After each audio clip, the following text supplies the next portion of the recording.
Good morning, everyone, and thank you for joining us for today's Urban Ag Hour. We are so excited that you were able to join us this morning and hear from an amazing speaker today. The Urban Agriculture Production Small Scale and Beginning Farmer Program is partnered with USDA, NRCS, and FSA to offer this series. And today we will hear from Gila County Ag and Natural Resources Agent Chris Jones. I will now hand it over to you, Chris, and take it away from here. All right, good morning, everybody. My name is Chris Jones. I'm with University of Arizona Cooperative Extension in Gila County. I do programs in primarily horticulture and forest health. And so in that forestry area, I include education about agroforestry. So with no further ado, let's go ahead and pull up the slides and get started. All right, so thanks for joining me. Today we're going to talk about agroforestry practices and concepts in the Southwest. I am part of a group, come on slides, called the Southwest Agroforestry Action Network. And this is a group of educators across our four corner states. And we've been looking at promoting agroforestry in this area across all jurisdictions. And in this group, we typically do a quarterly webinar, similar to like this, and an annual conference that we've been able to do. We are supported by the Arizona Community Tree Council, and they've really helped us to get the word out and give us some support in the back end. I hosted a conference on agroforestry last April in Tucson and had some great speakers, including Brad Lancaster as our keynote. And so that all got recorded. And so as I get to the end of this slide, we'll get to a place where you can join us, go to the website for the Southwest Agroforestry Network. It's actually called SWAN, and be able to use and then find those resources and participate on what we do. So today I've got two areas that I'm going to cover. I'm going to give some examples of agroforestry. And then as I've been part of the SWAN group, I've been looking at, what makes Southwest agroforestry unique. So some of the key concepts that I've observed over the past 4 or 5 years going into this. And so when we talk about agroforestry, there are typically 5 or 6 practices that are recognized. And I'm going to go into a little bit of detail about it. We've got agrocropping, alley cropping, silvopasture, forest farming, riparian forest buffers, windbreaks, and another one called food forests, which is different, kind of opposite of forest farming. I don't know if it's opposite, but a little bit different. But we're working with trees and agroforestry together to kind of just be more intensive with how we're using the land and trying to get some more production out of the space that we work with. And so a food forest is how we're in kind of intensive planting and an intensive design to grow food in, below, and between trees. I'll go into some details about that shortly. Like for you to know that the Natural Resource Conservation Service does recognize agroforestry.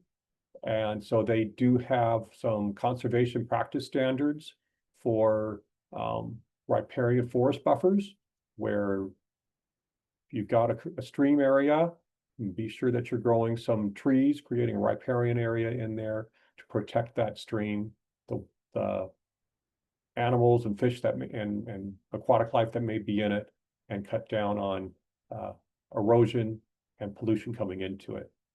Windbreak establishment and renovation is another NRCS practice. Windbreaks, we've got tremendous winds across our Southwest desert, and even a short windbreak that you could make with some native plants like saltbush if you're in a pretty dry area, a triplex. 5, 6, 7 feet height can really kind of slow down what that wind does and keep the soil on the ground. We'll talk about alley cropping here soon, silvopasture, and forest farming as practices that NRCS recognizes. Unfortunately, there is no conservation practice standard for food forests at this time.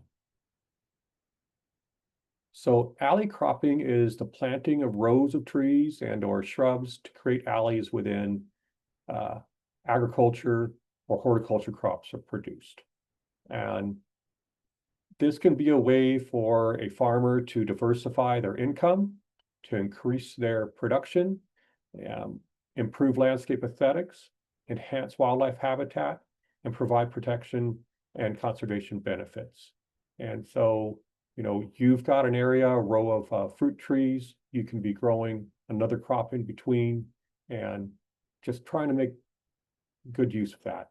I'd like to recognize this time Dr. Devanker Sanyal. I'm using quite a few of slides that I have from him from another presentation, but it just ties in very well. And I was talking with our group here.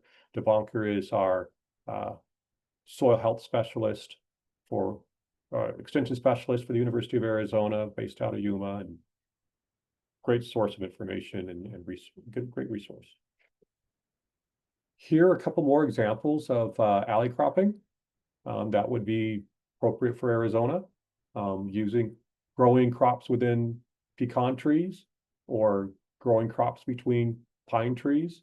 And so alley cropping will help reduce reliance on energy-intensive chemical fertilizers and increase the utilization and cycling of nutrients and increase soil organic matter.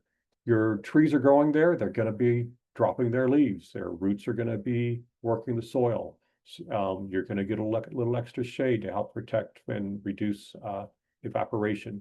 So great benefits of kind of putting the trees together. You can produce more per acre, have an increased efficiency.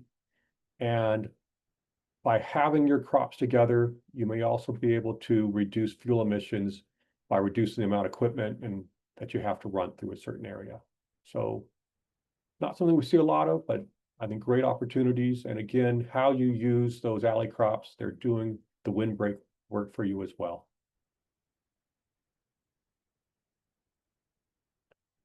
Now I'll talk a little bit about silvopasture. And you can see in the slide, very, very typical. Silvopasture is a deliberate integration of trees and grazing livestock operations on the same land.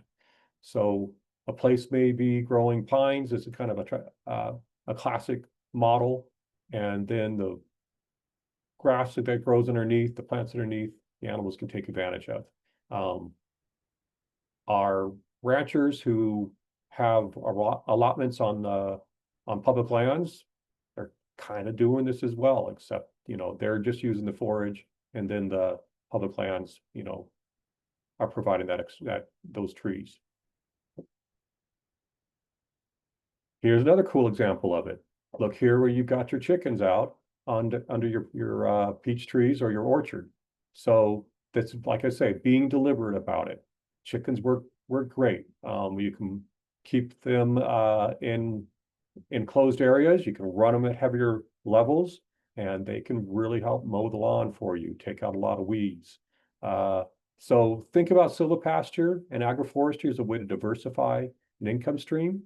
And it also gives you a little more that diversification. If you lose one yield or crop for whatever reason, for poor weather, you can still get some income from the other crop. And silviculture, again, reduces reliance on intensive mowings and herbicides and promoting weed management through grazing. So good way to do it that way. And to talk a little bit about windbreaks. I think windbreaks are an underutilized resource in the arid Southwest. We've got dry soils, we've got strong winds, regular winds during the dry periods, and our soil just moves around.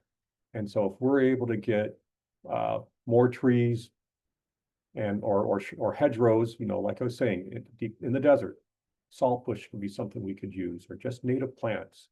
But they'll help to protect wind-sensitive crops, control soil wind erosion, which is, I think, a very big concern for us. Increase pollination. All of these plants can be ones that have flowers that the bees can take advantage of. Help make the use of irrigation and or if you have to use pesticides more effective, and potentially increase crop yields because you could be using nitrogen fixers and help to increase nitrogen in the soil, and just great benefits. So some things that you might want to consider here might be mesquite trees, desert willow, Texas ebony, Arizona rosewood, or even some fruit trees that are suitable for windbreaks. But like those native ones that were just mentioned there's ones you can get established. You may not have as much predation and pressure from wildlife on them. Help me get those established and create those windbreaks and pollinator plants, particularly the ones that I just listed there. Evergreens will provide the greatest barrier, while deciduous trees will be less effective when they don't have their leaves. So while I was kind of talking up saltbush, jojoba is another good evergreen tree that we have here. The sugar bush, or one-leaf sumac, that's a little hard to grow, but it's another nice desert evergreen. And so promoting windbreaks and also get called shelter belts. They reduce the wind chill. So in places that are a little bit colder and the wind's coming through, reducing the energy costs to heat barns and homes. So helps to kind of keep the wind off your home as well, so they can be close to the house, and reduce soil erosion, preventing the release of carbon stored in the soils.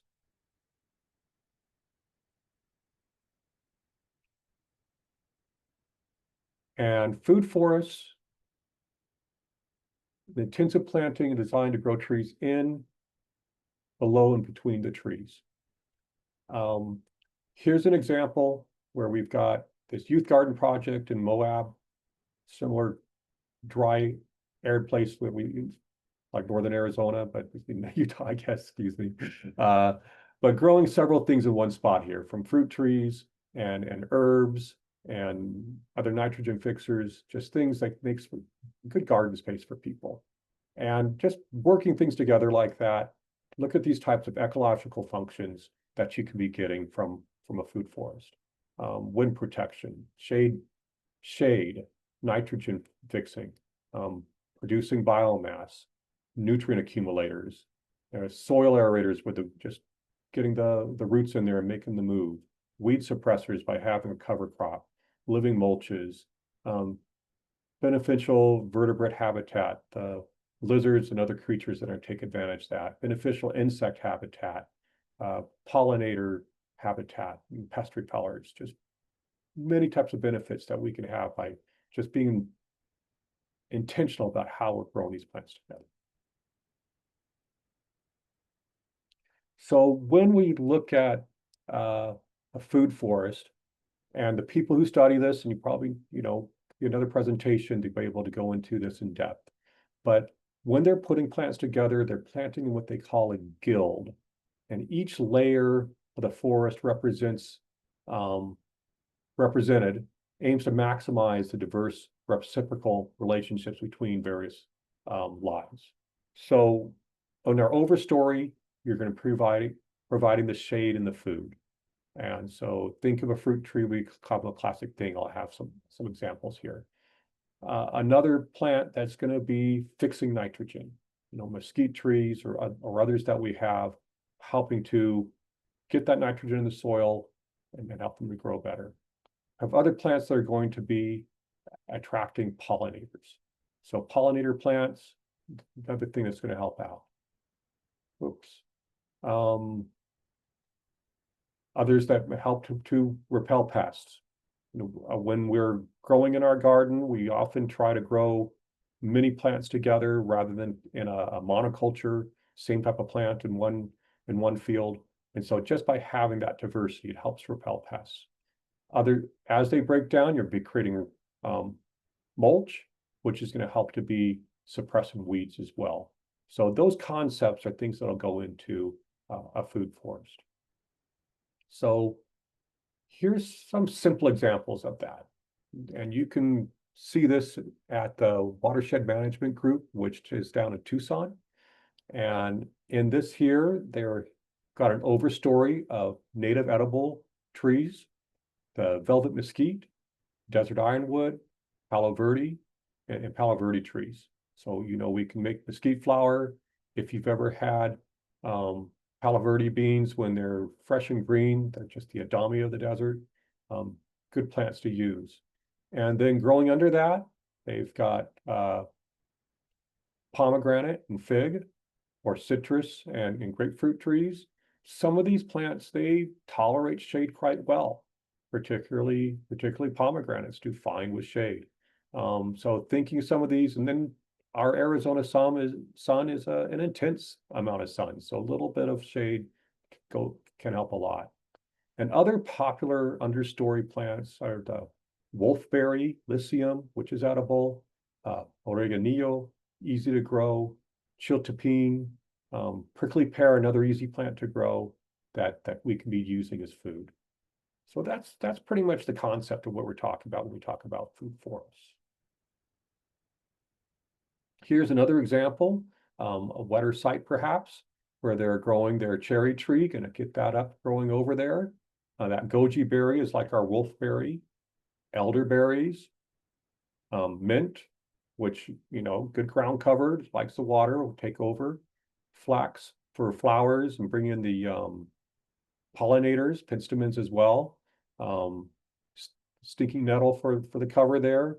Lovage, another good food, and comfrey for medicine. So here's a good example of nice green yard. They're using a lot of wood chips for mulch and just holding that soil in place. This yard's a good example and a practitioner of a food forest here. Kelly Bowles, she's on part of our SWAN team, contractor or private contractor out of Colorado. And these come from Brad Lancaster, showing how the work that he's done in the Tucson area of when it rains, how do you take advantage of it? And so they've created these very intentional depressions in the ground where they've got a lowest area, they've got a terraced area, and then that side by side. So you can see kind of 1, 2, 3 in these depths. So when they get a lot of water, it can stand there, have a chance to kind of soak in a little bit better. And so plants are going to be able to tolerate that, having its feet wet, standing in there. And up on that next terrace, the shade tree that they're using, other plants, and then some of these desert plants up at the top that can provide food. So these are some of the rain gardens that he uses in the neighborhood, using the wolfberry, mesquite, palo verde, the ones that we talked about, the cactuses, all things that you can take advantage of and eat. So that's my discussion of various types of agroforestry practices, ones that we're able to use in Arizona. And so, as I said earlier, I've been part of the Southwest Agroforestry Action Network for about 5 years, and just some of the key concepts that I picked up learning from them. A little bit about myself. Many years out of college, I was a Peace Corps volunteer in Guatemala in the late 80s, and we did agroforestry. That was tropical agroforestry. It rained. And so it made sense because that limitation of water wasn't such a big thing. We're always looking to conserve soil, conserve water, put it in there. And so it took me a while to kind of see how it works here. And so here are some of the same concepts, some of the concepts I've learned. One thing I've noticed about agroforestry in the Southwest is it's typically small scale. I don't see this being at a large commercial scale that they're going to be able to do it. It's a pretty intensive work on the land, and the people who work on it are passionate about it. So the labor and management is typically provided by the farmer himself, their family, or community that comes together who wants to work on a food forest or one of these projects together. And the other thing I noticed with it is when I interact with these people, there's a definite connection with the land. And I'm going to talk a little bit more about the concept regenerative, towards I get to the end here. I think it's a good way to sum up the entire presentation. But this was a place outside of Boulder, Colorado, which surprised me when they say they get 10 inches of rain in this area. I guess they don't have the same evaporation issues we have here. But observe how they've got these contour rows, and then they've got these grazing areas in between. And where you see these white things here, those are actually small trees that they put in, and those protect from the grazers. So they graze this land, they're growing some plants, they're holding the water in the ground, just trying to make that piece of property a bit more productive. Other thing I noticed for sure is that agroforestry is both rural and urban. People are practicing this in rural areas. There are activities and great activities in urban areas. So, you work with what you got. And again, it's those people who come together to make it happen. Wherever you've got a place to work with, I think you can be practicing some agroforestry. And here's the big one: plant the water. Learn this off the bat from the front. As you know, in our dry area, if you haven't got water, we're not going to be, we're going to have a limited palette that we're going to be able to grow from. And so just going to get into some slides here. We're talking about that can be passive rainwater harvesting. These curb cuts, another thing that Brad Lancaster popularized, or maybe even did originally. Water was always designed to kind of get on the road and get rid of it. But can we get water when that runoff go into a depressed area so the water can stand there for a while and help grow plants? So curb cuts in urban areas, brilliant idea. Work with your community to try to make those happen. Here's an example of berm and swell type of work on a sloped land. This can happen in various ways, but just by creating these berms and swells, when you start to get rain, that helps you get water to stay in place. You want to slow it down, spread it out, soak it in. We're going to go into that a little bit more. And then don't have a lot on this in today's slides, but active water harvesting is where you're catching water off a roof and have a way to store it and then be able to use that during the dry periods. And some of the research that our colleagues have done down in Cochise County on this, when the rain comes down, you get a 1-inch rain or 2-inch rain. You don't need a large area to capture thousands and thousands of gallons of water, quite honest. The trick is having large enough containers to hold that water so that you can use it when you need to use it. And so good publication here. 1864, if you want to look it up, that goes into how to use active rainwater harvesting and then have that available to go to a garden plot that you want to use and be off the grid with it.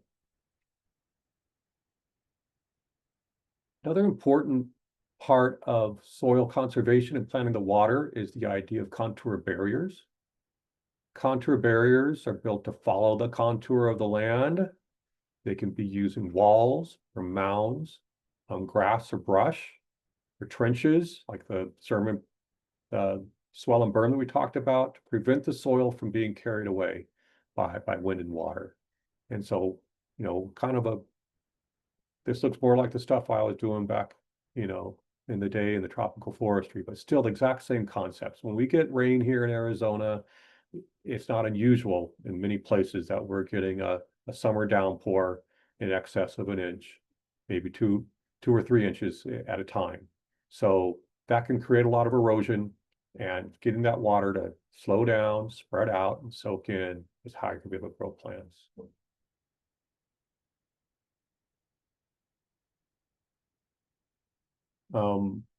Example, the swells and berms, when water comes in, it's going to be going under that berm and just really creating a much wetter climate or soil erosion horizon underneath. So this is kind of ideal concepts where you can be using that water on the other, that soil on the other side of the berm, because there's going to be more water available underneath it. So the swells can convey that storm water and screen it and remove pollutants because they have a place to kind of soak in, such as litter and coarse sediments. Swells initially immobilize pollutants and bind them to the organic matter, and then remove them by settling, filtration, and infiltration into the subsoil. So a lot of things we can do, just trying to retain that runoff as much as we can. This is a really important concept for us to be planting the water. There's one more example of that. You can fill those with mulch. They're going to fill up with mulch anyway, and just have whatever plants on the other side to hold it in place, the roots there. These can be very effective, even I think particularly in dryland agroforestry. Here's some examples of terracing. You can be using rocks, things that just get it flat, hold that soil in place, big projects, but you could be creating gardens and use those areas. Now, we'll also want to talk briefly about keyline design. It's a comprehensive, holistic water management plan that uses natural landscape contours and cultivation techniques to harvest rainwater and build soil fertility. Keyline moves more water and does a better job of preventing erosion than building on the contour does. This is a specialized practice, but there are many parts of Arizona where we've got hills, and by working those hills with these types of concepts, with the plants that we have, the ones we were discussing earlier, we can still be having these same benefits of getting the water to stay on place and preventing erosion. So I want to make sure I mention keyline design in this. All right, next concept, soil health. Everybody's trying to build their soil, make it healthier. So soil health has to do with organic material, composting, microbes, green manure, carbon sequestration, and going from poor to productive soils. Again, that concept of being regenerative in agroforestry. Here you can see they're applying mulch here. I've got a kiln that I use to talk up to raise awareness about using biochar. Particularly a fan of biochar for two reasons. One, we've got a lot of hazardous fuels across Arizona that carries wildfires. We can be burning that and making it into a soil amendment or a useful product that with highly absorptive properties that can be used for other things. And so perhaps a forest byproduct with the biochar we can be using as a soil amendment. And then again, here how they're growing leguminous plants and holding them in place.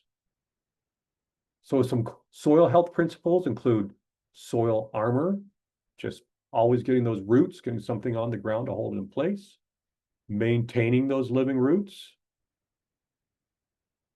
having diversity in the ecosystem, growing more than one thing, all the concepts we were talking about with the food forest and what we try to do in agroforestry, boost that biology by having those roots and being able to have some armor we have a little bit of moisture in the soil.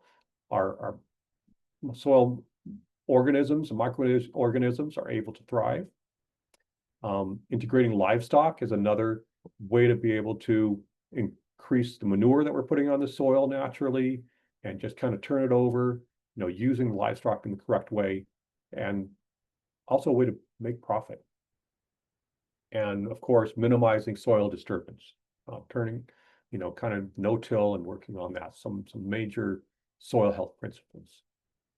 The tools that we're using for this can be conservation tillage, the use of soil amendments, spreading that manure, crop rotations, where you can see we're using Different types of plants where you may have the wheat, some type of leguminous plant, and just trying to use that soil over time. Crop covers are a great idea to use. Using crop residue wherever you can get wood chips, just really helps to hold the soil in place and helps protect what's growing underneath. And then leguminous plants. So many of our native plants are legumes. And bare soil, we're losing CO2 and water and soil erosion. And when we've got something growing on it, it's helping sequester carbon. It's helping to hold water in the soil and helping to keep the soil in place. And so common soil amendments that are used are animal-based amendments. So we could be thinking of manure or compost, guano, and then worm compost is excellent. You can do some vermicomposting for your garden and so on. There's very good soil amendment. Mineral-based amendments, I don't know too much about, and plant-based amendments such as composting, green manure, cover crops that you're going to be able to grow out there. They may be seasonal, and then just working those back into the ground. Leaf litter and leaf mold and wood chips that I've been talking quite a bit about. And just quickly about biochar, if you haven't heard of it before, it's really just charcoal, and it's decomposed. You're burning it in a way that it's low oxygen so that you end up with the charcoal and you're burning off the gas and oils that are naturally in wood. It is highly porous, it's highly stable, and it's carbon rich. So the molecule for carbon, it fits together like a honeycomb. When you make charcoal, it can stay in the soil for hundreds and hundreds of years. So really stable. And what it does is it just kind of works like clay. It helps to give a place for microbes to hang out. It's organic matter, so it helps to hold soil moisture in place.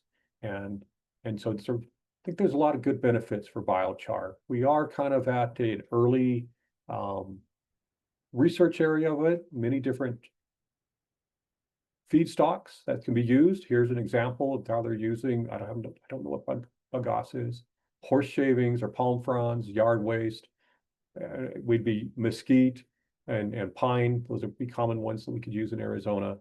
And by putting them in the soil, it can just help with create a place to build fertility, the carbon content, better water holding capacity, places for microbes to hang out. But right now, we're still trying to figure out some of the costs on it. So right now, biochar can still be kind of expensive. And sometimes we put it in and it takes a while for the plants to respond to it. So ways to be able to get around that. Usually when I talk with gardeners about using biochar, I do suggest co-composting it, putting in about 10–15% of your compost, when you have a compost pile, and just put your biochar in there. And that allows it to become part of the soil, allows all the microorganisms and the soil, and just helps it to break down, become part of that soil. Anyway, another presentation, a lot to talk about biochar. All right. So one thing I really like about biochar is, biochar. One thing I really like about agroforestry is getting to the plants. And when you're doing this work, what are you going to grow? And so you're looking for some type of woody species of value. You need a tree. And in particular, we're looking at native, arid land, or desert adapted plants. We're looking at ones that can be used in the overstory and the understory, ones that are nitrogen fixers, ones that are pollinators, and ones that can be beneficial to wildlife. And I want to bring to your attention the Leaf Network, if you haven't heard of it already. This is Linking Edible Arizona Forests, a project that our Department of Forest and Fire Management and the Arizona Tree Council did a few years ago, and they put together this edible tree directory. So please check out that website. You can go into it, Leaf Network, Arizona, and you'll find a list of trees that grow across Arizona from the low desert to the high mountain area. It discusses this whole matrix. It discussed the water uses. It even talks about the chill hours required for some of the fruit trees. And if you go into the website, they actually have you're able to say, I'm at this elevation and I want to look at these different types of plants that I can grow. And so a lot of opportunity, several that are fruit trees and non-native, but also a lot of native trees mixed into it. So that's another nice thing to be able to use. Great resource. So another key concept of agroforestry is profit or not. So people want to break even, they want to be farmers, they need to make a bit of a profit. What can you be able to do that? And so you have to have some type of product. And animals really help a lot. Animals produce milk, they produce meat, they produce cheese, so eggs. So animals are a way to be able to have a little profit. Herbs or medicinal plants, something value added. I've been seeing a few more lavender farms across Arizona. This is the one up in Pine. There's a new one down in Globe here that's been around for the last 2 or 3 years. And so people are growing their own lavender. Lavender, easy plant to be able to grow in an arid Arizona, and then be able to turn around and sell the essential oils. And I'm going to start winding it down here now with concepts of regenerative and the people I've interacted with. Agroforestry, regenerative agriculture is all about building up the soil, but I've also found that it's all about building up the people. And people who are active with agroforestry and passionate about it, they are in for their own self. So getting into it there, it gives a sense of place. There's a land and place connection, and people benefit culturally and spiritually from it. It also regenerative for the environment and for the wildlife that we have, and adds a larger expansion to the planet. And when we come across the desert Southwest, particularly here in Arizona and New Mexico, we have a lot of Native American reservations. So there's a lot of land and people, a lot of opportunity. Agroforestry makes great use of traditional ecological knowledge. And people get into it, they are doing it to deal with social and health issues, some way to be able to deal with mental health. And so agroforestry helps address that. It's a place that people feel they have a safe space, a space for community healing. They can be culturally important. And again, here's that regenerative word again. And if you're working with tribes, be sure that you have a partnership. It's important to respect the data sovereignty that go with the properties and the people.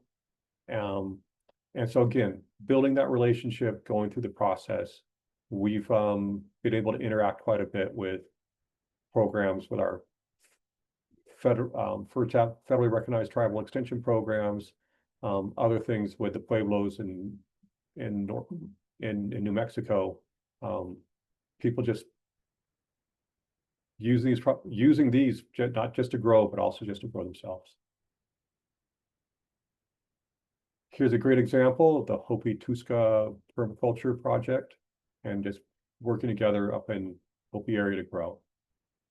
And here I'm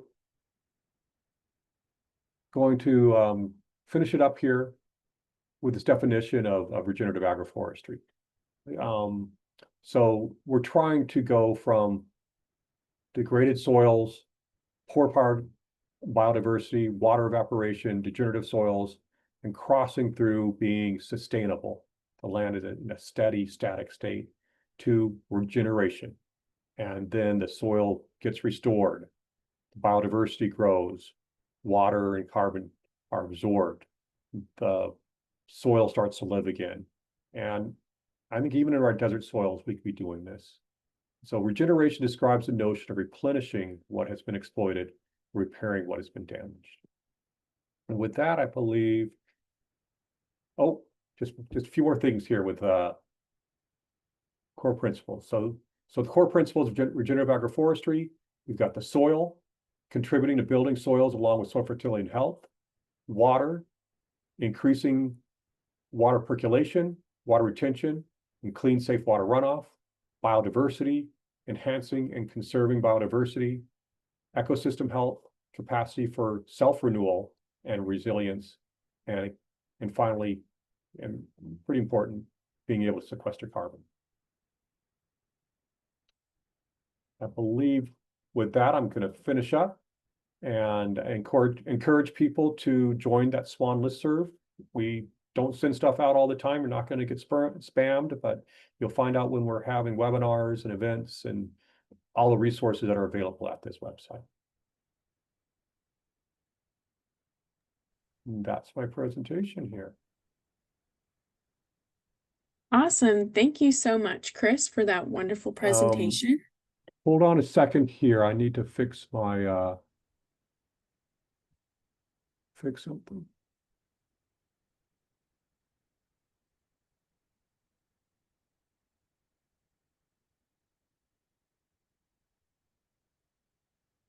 Tiffany, can I hear you? Yeah, I can hear Okay. you. Can you hear me? Yeah, sorry about that. No These worries. AirPods, they like to shut off for some reason. It happens. Happens to the Okay. best of us. Again, thank you for the wonderful presentation. It was very good information for everyone. So now we will enter into our Q&A session. So if anyone has any questions, drop them in the chat and we can get them asked for you. We do have one question to start us off. You mentioned carbon sequestering. What is the future potential of this in agroforestry with regards to climate change mitigation? And in urban areas, what's the potential for temperature control?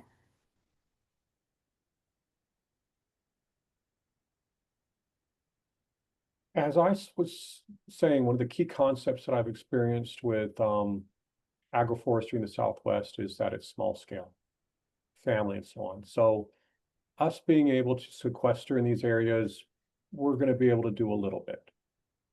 And the same thing with urban areas. We're going to grow trees. We're going to have moisture areas that can do a little bit for temperature control.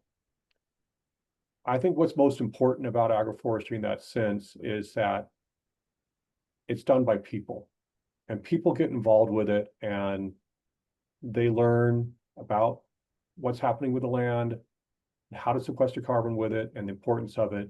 And there's just a consciousness goes along with that. And as we're able to expand that consciousness, we've got other areas and larger areas that we can be able to do carbon sequestration at scale or be able to deal with carbon with heat issues at larger scales. Those are some of the limitations that I just see living in the arid Southwest with this. So I kind of temper it in my opinion, but I definitely want to encourage it because it's people doing it, people gaining a consciousness and becoming more concerned about being effective. So,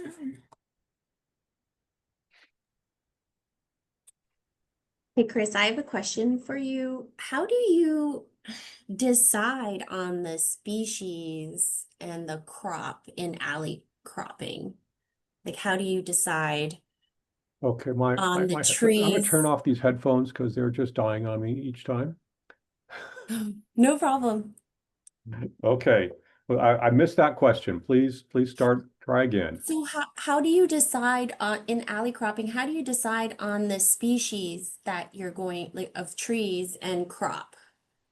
Like is there any form of like symbiotic relationship that we know of? Okay.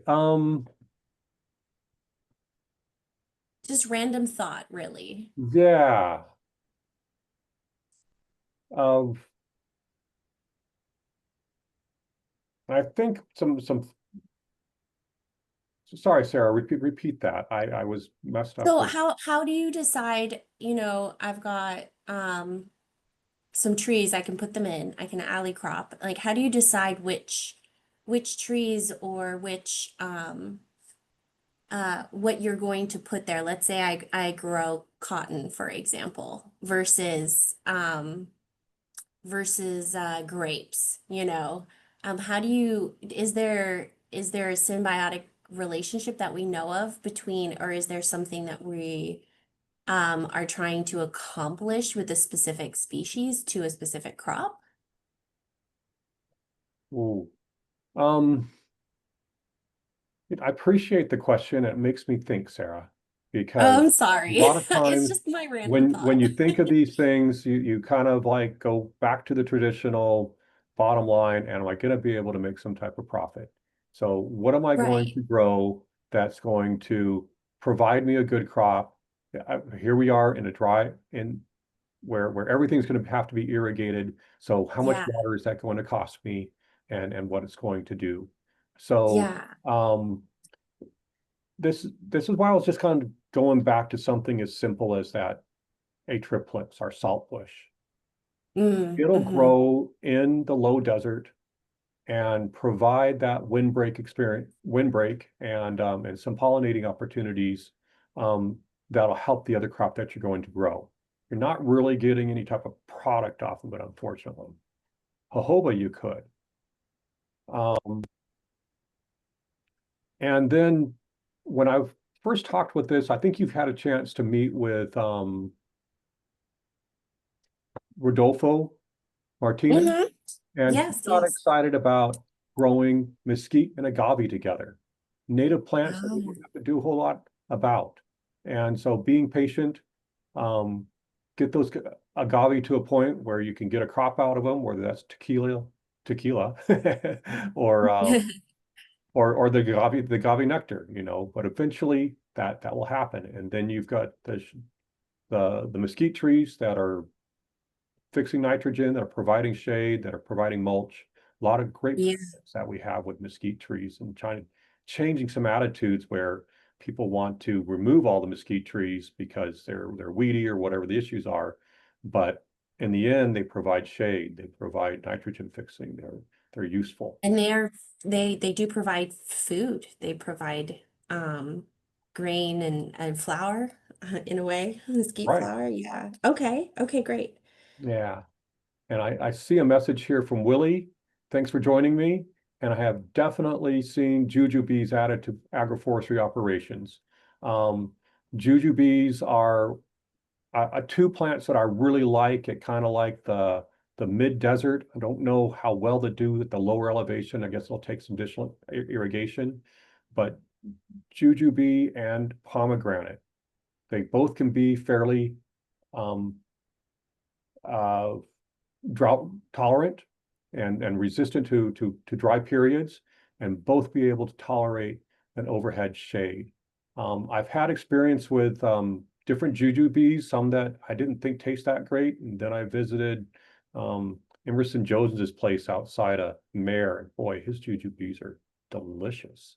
Um, I've heard that jujubes can be a little invasive, but if you're working the area and it's sprouting as places, that's part of the work you're gonna have to do, get it to keep it where it belongs. But I think jujubes are a really good opportunity. Does anyone have any more questions?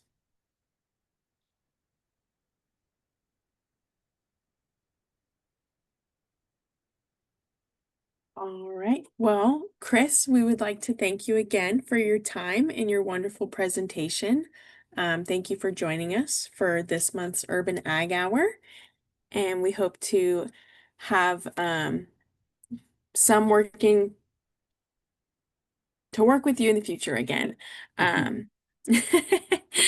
So thank you again, and thank you everyone for attending, and we hope that you all have a great rest of your day. Thank you very much, Stephanie. Yeah, thank you. All right. Bye, everyone.